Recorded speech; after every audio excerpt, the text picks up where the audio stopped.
Hello friends, आपकी अपनी channel A to Z hardware world में फिर से एक बार आपका स्वागत करता हूं। दोस्तों, आज का जो टॉपिक है ना ही बिजनेस पे है ना ही हार्डवेयर पे है या कोई सी ऐसी बिजनेस की अदर इन्फॉर्मेशन पे है। दोस्तों, मैं आज आपको बताना चाहता हूं सैमसंग के फ्रॉड के बारे में। जी हाँ दोस्तों, सैमसंग ने मेरे साथ क्या फ्रॉड किया है, ये मैं फोन S22 अल्ट्रा पिछले एक साल से यूज कर रहा हूँ। और इसके अंदर आज की तारीख में दिसंबर के अंदर जब मेरे पास इसका अपडेट आया था, जो अपडेट आने के बाद मैंने उसे इंस्टॉल नहीं किया था, ऑफिशियली अपडेट आया था, मैं अपने घर पे आराम से बैठा हुआ था। मेरे पास नोटिफिकेशन आता है अपडेट करने का। और हर कोई आजकल क्या है कि सभी के घरों में वाईफाई वगैरह लगे हुए होते हैं या नेट लगा हुआ होता है, तो सारे फोन आजकल नेट होने के कारण जल्दी अपडेट कर लेते हैं। तो दोस्तों, इस बार मैंने इसे अपडेट किया हर बार की तरह। तो इस फोन को मैं पिछले एक साल से यूज कर रहा हूँ, जिसका ऑफिशियली अपडेट कई बार आ चुका है।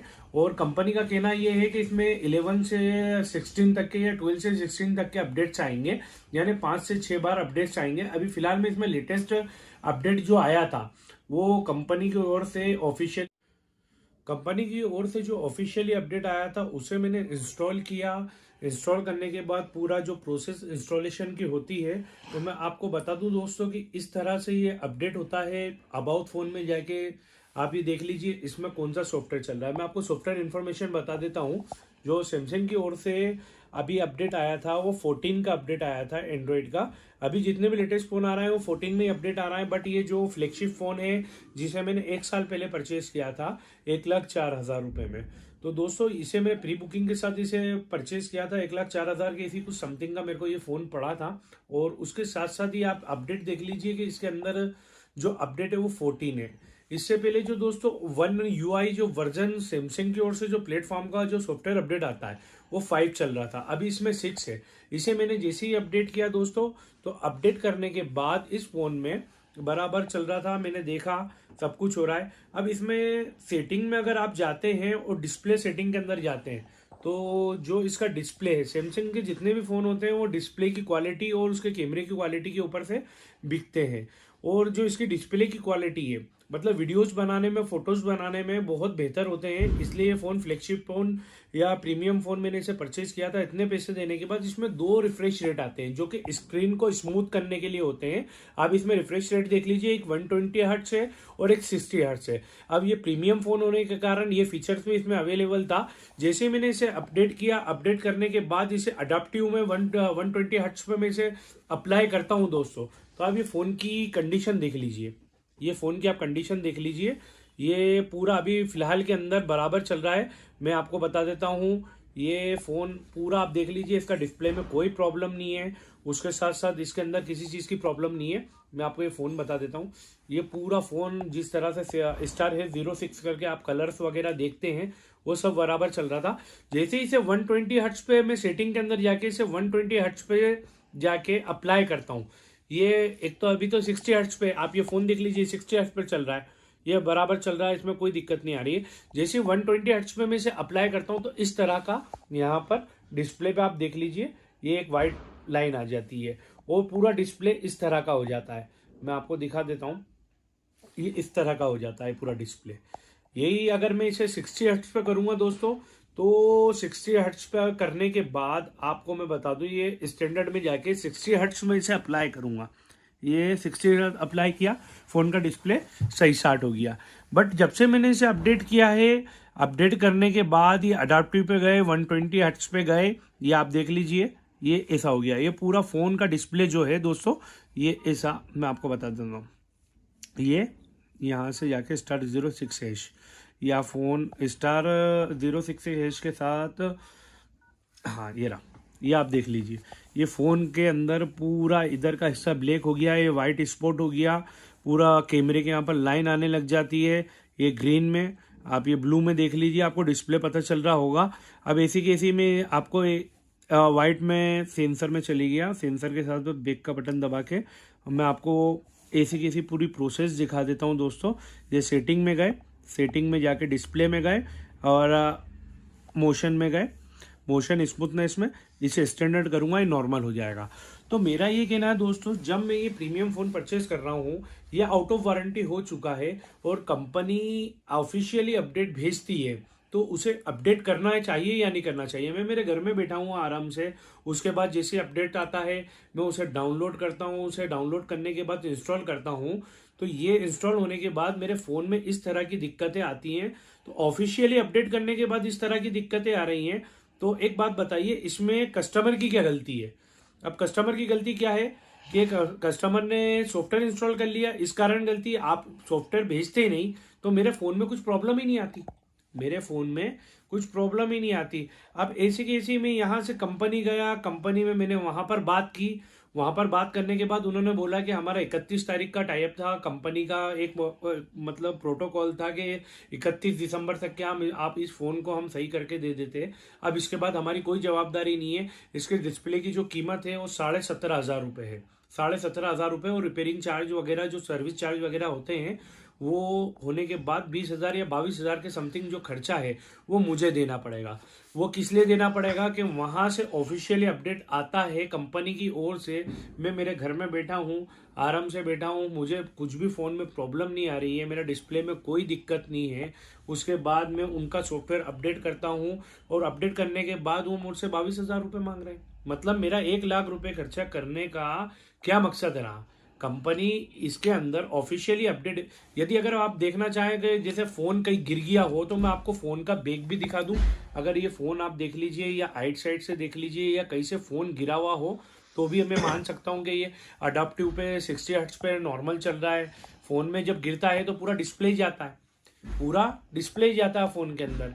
तो मैं आपको आगे दिखाऊंगा कि मैं सर्विस सेंटर पे गया था तो उन्होंने मुझे क्या बात बोली। उन्होंने बोला कि कस्टमर केयर की कोई गलती नहीं, मतलब हमारे सर्विस सेंटर का हमारा लुकआउट नहीं, हमारे पास जो प्रोटोकॉल था या हमें कंपनी ने जो नोटिस भेजा था कि 31 दिसंबर तक के हम आपको फ़ोन का डिस्प्ले चेंज करके दे देंगे या फ़ोन चेंज करके दे देंगे या फ़ोन का कोई सा भी ऐसा पार्ट्स है जिससे दिक्कत आ रही है। अब मैं आपको इनकी रिकॉर्डिंग सुना देता हूँ।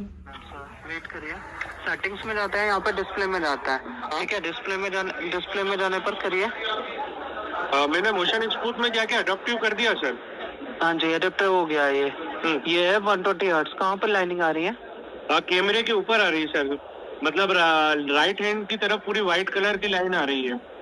ओके, और 60 हर्ट्ज पे कर देते हैं तो इस पे स्टैंडर्ड पे यहाँ पे तो नहीं, फिर नहीं आती आपके। दोस्तों आपको बताना चाहता हूँ कि अगर S24 की अगर आप 1,00,000 का प्रीमियम फ़ोन ले रहे हैं और उसमें इस तरह की प्रॉब्लम आ बताता हूँ, S22 अल्ट्रा और डिस्प्ले प्रॉब्लम, अपडेट प्रॉब्लम, तो पूरा यूट्यूब स्टार्टिंग में आप ये वीडियोस देख लीजिए, यहाँ से ये सारी वीडियोस के थंबनेल वगैरह देख लीजिए। सारे फ़ोनों में ये दिक्कतें हैं, बहुत सी वीडियोस हैं अपडेट आने के बाद। आप ये फ़ोन देख लीजिए, सारे S22 अल्ट्रा की है। उसके बाद जैसे ही अपडेट आता है तो अपडेट के अंदर कस्टमर की क्या गलती है और कंपनी से मैंने सर्विस सेंटर जाने के बाद ये पता चला कि वो सैमसंग हेल्पलाइन पे फ़ोन लगाते हैं। इसकी रिकॉर्डिंग मैं आपको बताऊंगा आगे। और सर्विस सेंटर वालों की भी जो मैं रिकॉर्डिंग करके लाया हूँ, वो उनके टेक्नीशियन ने इस बात को माना है कि ये सॉफ्टवेयर प्रॉब्लम है, ना कि हार्डवेयर प्रॉब्लम है। यदि अगर फ़ोन कहीं से गिरता या कुछ होता, उन्होंने इस बात को माना भी है और इस बात को मैंने रिकॉर्ड भी किया है। मैं वीडियो के अंदर आपको आगे बताऊंगा। तो मेरा यही कहना है कि यदि अगर आप इतने प्रीमियम फ़ोन ले रहे हैं सैमसंग के, तो आप लेने से पहले ये सोच लीजिए कि आपके घर पे बैठे बैठे ही आप ऑफिशियली अपडेट आता है, जो कि हर बार बड़े फ़ोनों में आजकल करना पड़ता है। अपडेट करो तो फ़ोन में सिक्योरिटी अच्छी रहती है या फ़ोन की जो आपकी प्राइवेसी रहती है वो अच्छी रहती है। तो उन चीज़ों को अपडेट करने से पहले आप ये सोच लीजिएगा कि फ़ोन के अंदर ये ऐसी प्रॉब्लम्स आ सकती हैं जिसके अंदर आप घर बैठे ऑफिशियली अपडेट आता है कंपनी की ओर से, उसके बाद आप अपडेट कर लेते हो, उसका कंपनी हाथ उठाती है। इन वारंटी हो तो चल जाएगा, इन वारंटी में भी मतलब इस तरह की दिक्कत आ रही है। ऐसे सैमसंग के अलावा एप्पल में भी आई थी, वन प्लस में भी आई थी। वन प्लस के 1.5-2 साल पुराने फ़ोनों में वो कंपनी करके दे रही है। बट ये फ्लैगशिप फ़ोन होने के बाद 1.5 साल के अंदर प्रीमियम फ़ोन होने के बाद, मैं सैमसंग का प्रीमियम कस्टमर हूँ, 1,00,000 देने के बाद मैं वहाँ जाता हूँ और वो हाथ ऊंचे कर देते हैं। तो आप फ़ोन खरीदने से पहले आप इसे देख लीजिएगा और आगे मैं आपको वीडियो में बताऊंगा कि कस्टमर केयर ने क्या बोला था। तो अभी S24 की आप जो प्री बुकिंग कर रहे हैं या S24 खरीदने की सोच रहे हैं या S23 खरीदने की सोच रहे हैं, तो सोचने से पहले आप ये वीडियो ज़रूर देख लें। जितनी भी टेक्निकल चैनल है ये आपको नहीं बताएंगे कि इसमें क्या प्रॉब्लम आ रही है, पर जो यूज़र है सैमसंग के वो आपको, अगर आप S22 या S23 के डिस्प्ले प्रॉब्लम में जाएंगे तो ये अपडेट्स की वजह से प्रॉब्लम आई, और कंपनी मानती है इस बात को, बट उन्होंने एक गाइडलाइन या दे दी थी कि 31 दिसंबर के बाद हम डिस्प्ले चेंज नहीं कर पाएंगे। कोई बंदा बाहर है, बाद में इंस्टॉल करता है सॉफ्टवेयर, या पहले कर लेता है, या नोटिफिकेशन आने के बाद कर लेता है, तो ये या तो सर्विस सेंटर के चक्कर काटना है आपको 1 लाख रुपए खर्चा करके, 1.5 लाख रुपए खर्चा करके। तो इससे अच्छा तो या तो फिर एप्पल या OnePlus दूसरी कंपनियां।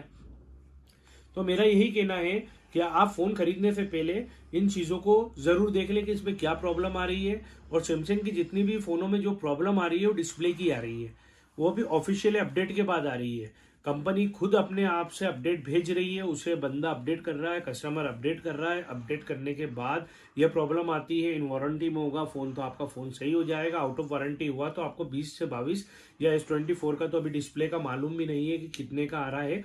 अगर वो आ रहा है, अभी तो वारंटी में होंगे फोन, अभी प्री बुकिंग ही चल रही है। जैसे S23 1.5 साल 2 साल पुराना हो चुका है, मार्केट में आए हुए उसे 1 साल से ऊपर हो गया है आउट ऑफ वारंटी में। तो आप पैसा खर्चा करने से पहले सोच ले। अभी आपका अपडेट आया था 14 का जी, तो मैंने उसे अपडेट किया तो मेरे उस फोन पे एक व्हाइट लाइन आने लग गई। अगर रिफ्रेश रेट 120 हर्ट्ज पे चलाता हूँ तो व्हाइट लाइन आती है, और 60 हर्ट्ज पे चलाता हूँ तो नॉर्मल देता है। ओके, 120 हर्ट्ज पे चलाने पर? हाँ, 120 हर्ट्ज पे चला रहा है ना फोन को जी, तो व्हाइट लाइनिंग अपीयर होती है आपके होम स्क्रीन पर, डिस्प्ले पर। ठीक है, और 60 हर्ट्ज पे चलाने पर S22 अल्ट्रा में वो व्हाइट लाइन नहीं आती है? नहीं आती है, यस। ओके, ये जो आई है अपडेट के बाद ही आई है, एंड्रॉइड 14 सॉफ्टवेयर अपडेट के बाद ही? हाँ। ओके, एंड्रॉइड अपडेट के बाद ही आई है प्रॉब्लम आपको। अब दोस्तों मैं आपको एक चीज बता देता हूँ, इसके अंदर हुआ ये है कि मैंने कस्टमर केयर को कॉल किया, सैमसंग हेल्पलाइन पे कॉल किया, सर्विस सेंटर में जाने के बाद मैंने ये जो कॉल मिलाया था उनसे, उन्होंने फिर उसके बाद स्मार्ट टच करके एक ऑप्शन आता है जो कि पूरा फ़ोन रिमोट हो जाता है। तो उन्होंने मेरे से एक्सेस पॉइंट, स्मार्ट टच में मैं गया, स्मार्ट टच के बाद एक ऑप्शन आता है, उसके अंदर उन्होंने मुझे वहाँ से कोड भेजा। फिर कोड के बाद उन्होंने मेरा फ़ोन वहाँ पर चला के चेक किया, और चला के चेक करने के बाद उन्हें पता चला कि इसमें वाकई में प्रॉब्लम है। इनमें से मैंने फैक्ट्री डाटा रीसेट किया है और रीसेट ऑल सेटिंग भी कर लिया जी। उन्होंने मेरे से बोला था कि आप इसे रीसेट सेटिंग कर लीजिए या फोन बंद करके चालू कर लीजिए, तो मैंने दोनों चीज पहले ही कर ली थी। उसके साथ साथ इवन मैंने इसे पूरा डाटा इरेज करके फैक्ट्री डाटा रीसेट जो ऑप्शन आता है हर फोन के अंदर, एंड्रॉयड फोन के अंदर, तो वो भी मैंने करके देख लिया। मैंने सोचा कि इससे ये प्रॉब्लम खत्म हो जाए, बट उससे भी नहीं हुई। अब मैं आपको आगे की सुनाता हूँ। ठीक है, रीसेट ऑल सेटिंग, ठीक है, फिर हम आपको यहाँ से चेक करके गाइड कर पाएंगे। ठीक है, ठीक है जी सर, जी बता दीजिएगा। ये लाइन ऑन डिस्प्ले की जो ESG आई थी ना सर, 31 दिसंबर को जो इसकी ESG खत्म हो चुकी है, उसके आधार पर S22 अल्ट्रा की ये मैंने वहां पर टेक्नीशियन से बात कराई और उन्होंने ESD का वो एक ऑप्शन बताया। उनका जो गाइडलाइन थी कि 31 दिसंबर को ESD जो आई थी उसमें अपडेट से था कि इस अपडेट के बाद जो फोनों में प्रॉब्लम आ रही है वो 31 दिसंबर के बाद, यानी कि 4 दिसंबर को अपडेट आता है। बंदा उसे थोड़े दिन बाद इंस्टॉल करता है, इंस्टॉल करने के बाद अगर इंस्टॉल करता है और ऐसी प्रॉब्लम आने लग जाती है और किसी कारणवश वो सर्विस सेंटर नहीं जा पाता है, यानी कि मेरे इससे पहले जो मैं फ़ोन चला रहा था वो 60 हर्ट्ज पे चलाता था और इसकी जो क्वालिटी थी वो मिनिमम रखता था, यानी कि इससे बैटरी जो इसकी जो कंज्यूम है बैटरी कम कंज्यूम होती है। तो मैं 60 हर्ट्ज पे इसलिए चलाता था, जब भी मुझे वीडियोस वगैरह बनानी होती थी तो 120 हर्ट्ज पे मैं फ़ोन कर लिया करता था और उसकी डिस्प्ले क्वालिटी बढ़ा लिया करता था दोस्तों। तो ये मैंने जैसे ही 120 हर्ट्ज में कोई वीडियो बनाने गया और मैंने वहां पर देखा तो ये प्रॉब्लम उसमें आने लग गई। तो उनके टेक्नीशियन ने इस बात को माना भी है और सर्विस सेंटर के उनका जो टेक्नीशियन है सर्विस सेंटर वालों का, जहाँ पर मेरे लोकल एरिया जो उज्जैन लगता है वहाँ के सर्विस सेंटर वालों ने इस बात को माना कि सॉफ्टवेयर में प्रॉब्लम है। हमारे पास जो ESD आई है 31 दिसंबर की आई है, तो 31 दिसंबर बाद हम इसके बाद कैपेबल नहीं है। तो उन्होंने मुझे एक जॉब, आगे मैं आपको रिकॉर्डिंग सुनाता हूँ पहले।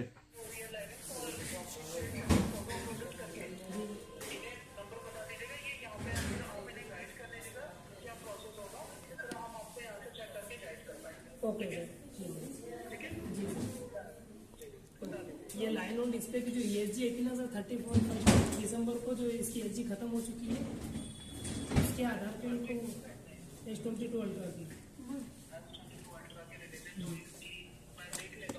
हाँ जी सर, S22 अल्ट्रा की जो ESG थी 31 दिसंबर को जो खत्म हो चुकी है। ओके सर, ओके सर, जी सर, जी सर।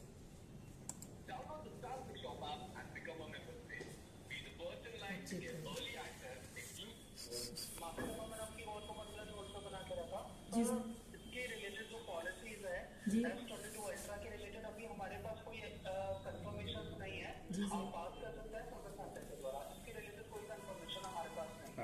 सर, हमारे पास भी कोई कंफर्मेशन नहीं है तो सर्विस सेंटर कैसे क्या जवाब देगा फिर? मतलब इसके रिलेटेड कोई पॉलिसीज एप्लीकेबल नहीं है। जी सर। कंफर्मेशन जो मैंने आपको गाइड किया है हाँ जी वो सर, प्रोसेस फॉलो करिए। जी सर, S22 अल्ट्रा के रिलेटेड ESG कोई पॉलिसी एप्लीकेबल नहीं है सर, जी ये मैंने बताया। जी सर, जी आप सर, इन्हें प्रोसेस को फॉलो करिए। जो भी कंफर्मेशन होगी वो सर्विस सेंटर की साइट पर प्रॉपर प्रोसेस को चेक करके उनकी साइट पर जी सर। ठीक है।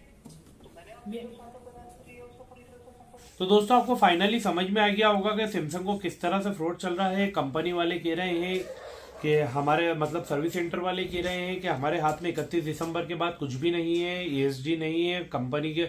उसके बाद सैमसंग हेल्पलाइन वाले कह रहे हैं कि ESG की कोई अपडेट नहीं है, आप इनकी जॉब शीट बना दीजिए। मैंने इसकी जॉब शीट तो बनवा ली है पर इसके बाद से अभी कोई अपडेट नहीं है। मैंने इनके सीनियर से भी बात की तो उन्होंने भी फाइनली ये जवाब दे दिया। तो दोस्तों समझ में आ ही गया होगा कि सैमसंग का किस तरह से फ्रॉड चल रहा है। तो आप फोन परचेज करने से पहले या प्रीमियम डिवाइस परचेज करने से पहले इस वीडियो को जरूर देखें और इसके फीडबैक देखें, यूजर का फीडबैक देखें। तो thanks for watching this video.